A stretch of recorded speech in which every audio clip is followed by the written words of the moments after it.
5 seconds. Sir, I am grateful to the honorable members who took part in the budget discussion.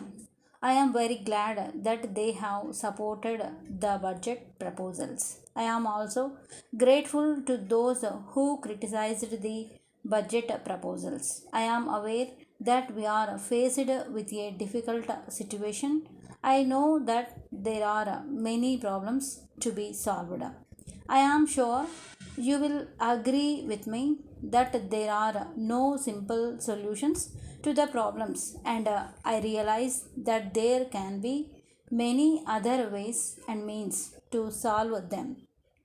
Therefore, when honorable members made many points which were not in agreement with the budget proposals, it is not as if they are not useful suggestions, but I may assure the honorable members that it is only after a full discussion that I have framed the budget. I have had a discussion as much as possible. I do not say that I will always be right with regard to my judgment. Therefore, in the circumstances, the point of view expressed by others is more important than the point of view which agrees with the budget proposals. I would like to make it clear to the honorable members that I shall consider many of the points that have been made in the course of the budget discussion and do whatever is necessary.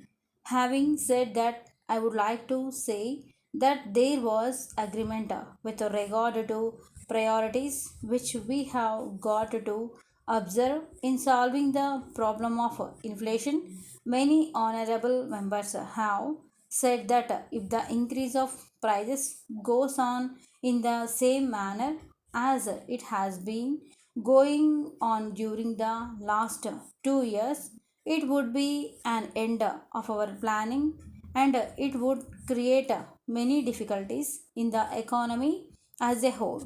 In view of the same, the government attaches great importance to the problem of inflation. First of all, it should be tackled on the basis of financial discipline, and financial discipline has to be observed in the three sectors, namely the central government, the state governments, and the various institutions which are attached to these governments.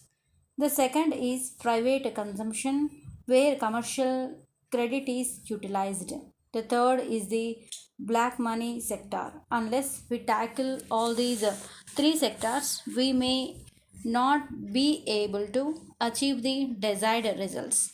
As far as financial discipline in the government sector is concerned, the central government will have to set an example in this regard. The previous minister was reviewing the situation from time to time with a view to finding out ways and means of reducing expenditure. Therefore, it will have to be a continuous exercise within the central government where all the ministers will have to cooperate. I am glad to say that there has been cooperation from all the ministers with regard to this matter. The state governments also have to observe this financial discipline. The honorable members will remember that for a long time the state governments had used overdrafts from Reserve Bank for their resources purposes. After some time, it looked as if there would be competition between the states with regard to overdrafts from the Reserve Bank, and this was leading to a very difficult situation. Therefore, I took up this question, and in consultation with the state governments, we came to the conclusion that these overdrafts should not be permitted and that no state government should be allowed to run overdrafts for the purpose of increasing its resources. It was laid down that if the overdraft continued for more than 1 week, notice would be given and payment would be stopped. Letter dated 1st January 2003 from the General Manager, Measures Vasavi Exports and Imports, Hyderabad, to the Manager Ravi and Company, Bangalore. Dear Sir, in reply to your letter of the 25th ultimo, we wish to inform you the latest development as under.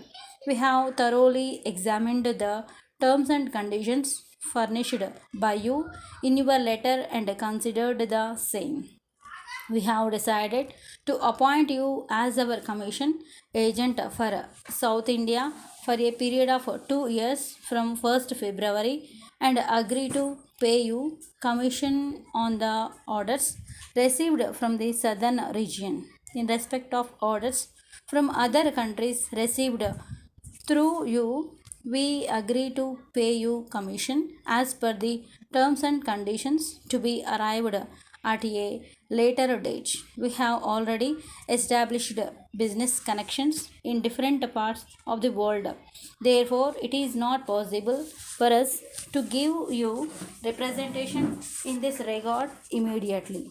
We hereby authorize to give 5% discount on all cash orders. You have to render us account of all sales made for us up to and including 30th of each month and send us amount of such sales on the first of next month.